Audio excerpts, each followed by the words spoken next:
right, good morning, everybody. Welcome to the Daily Dose. I'm Jeff Bollier. I'm Shelby LeDuc, and we are here, sorry, Jeff. No, we are here at the Metro Boat Launch. Love to be outside, right? It's a gorgeous day. We are here with Port Director Dean Hain to talk about some tips on how to do some excellent ship watching. Because there is excellent ship watching up and down the Port of Green Bay. So many good places to catch a glimpse of some of these amazing ships coming through. So, want to tell our viewers, what are some tips, what are some how-tos on how to get a really good view of some of the ships that come through here? Yeah, well, there's many public viewing places that you can get along the waterfront. So here we're at one. Green Bay Metro Boat Launch is a public area. You can come and view vessels moving through. Beautiful. And also the length of the Fox River Trail. So that can be along City Deck or anywhere along that trail. You can view the ships looking across the river. Right. Grab a bench and just keep your eyes out. And this is fun. Not just for photography, fans, but also, these ships, it's a while. You can kind of sit there for a while and watch these guys go through, and it's quite a process. Yeah, it doesn't get old. To sit and watch this massive, watch this massive vessel come through, and you think, oh, how is that captain able to navigate, stay in the channel, get through the bridges, avoid anything that's in his way? Yeah. It really is impressive. It's like urban theater when they slowly roll through our community. I remember you telling me that phrase. I've love done that phrase. I've That's done a a great number one. of stories, about our local boat nerds or ship nerds who follow the schedule and actually come out to these specific places and know exactly what ships are going to be coming through around what time. So, can you tell us where we can find that information? Yeah, so we have ship arrival time set on our website, portofgreenbay.com, all one word, no spaces. Okay. You can see the expected arrival time. Understand that is only so accurate. But the certainty is, if you know when it arrives, 8 hours later it'll be leaving port. There you go. So that's probably the most firm time schedule we have. Otherwise, when they're inbound, weather speeds them up, slows them down. So it's not exact.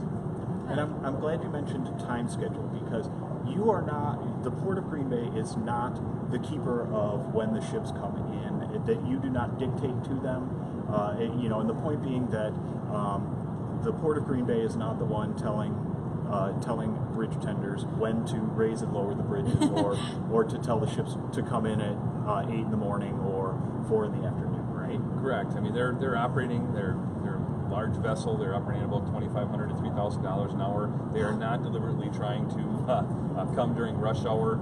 They are getting here when they get here, and unfortunately sometimes that results in bridge lifts. But even at that, just take a moment, appreciate that vessel. Yeah.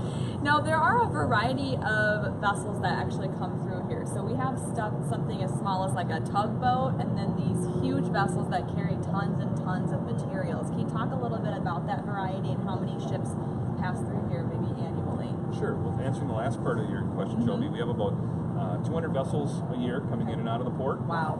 Which means which means it's 400 transits. So if you want to go watch a vessel, it's a good likelihood to be able to catch one. And that's over a 9-month period from March to end of December.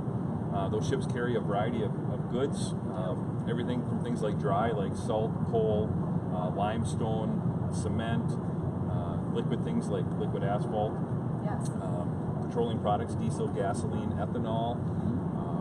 Then we got, most recently, we had some saltwater vessels coming in, bringing forest products, wet lap, and wood pulp. So that was real exciting to have a foreign flag vessel come into port.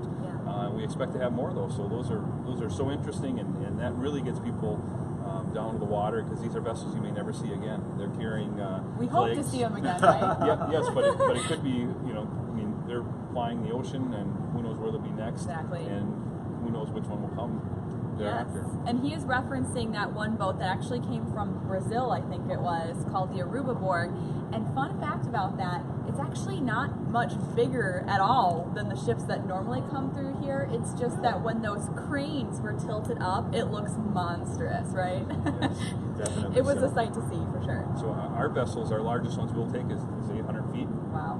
So that's much larger than the ocean-going vessels that can get through the seaway. And think about it, that's almost 3 football fields. Yeah. Now, there is not much that people need to do on the shore to be safe as one of these boats go through, but it is important for boaters, recreational boaters, kayakers, everybody out there to be aware when the big dogs are rolling through. Yeah. Thank you, Jeff. I mean, that's an important part. So if you're on shore, enjoy that vessel. If you're on the water, stay a safe distance away. This vessel takes more than a mile to stop, and it's very large. It has a bow thruster on the front. If it needs to correct its position going through a bridge or staying in the channel and it hits its bow thruster, a huge volume of water is going to be thrusted out the front of that vessel, and that can seriously impact recreational boaters, and far more concerning is some of the kayakers and other users of the waterway. Yeah. You probably have to remain partial, or impartial. Impartial. There you go. That's why I knew what you meant, though. Yeah, you knew what I meant. But do you have a favorite ship that passes through here? I like the ocean-going ones because they're so appealing, and maybe one-time visitors, and those are probably my favorite. Okay.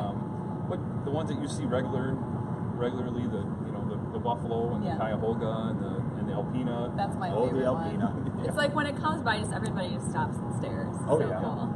And it's nice when they're painted and look nice. Really nice. Yeah. So. Well, and then coming from experience too, because for one of the stories I did, we actually came out here and I got to do some boat nerding. Oh, there we go. There's nothing quite like looking at these things through a pair of binoculars. So like you can see it when it comes by right in front of you, but when you can actually take that pair of binoculars and look out towards the bay and like see it approaching, that's super cool. So that's one of my tips for you. There we go. Bring some binoculars, not just a camera. Yes. So, well, Dean, thank you very much for talking with us today about boat watching or ship watching 101, the tips, and for encouraging boaters to be safe out there when it comes to these guys. So Thank you. Thank you, and once again, check out portofgreenbay.com for more information and for ship watching schedules. Happy ship watching. Happy ship watching.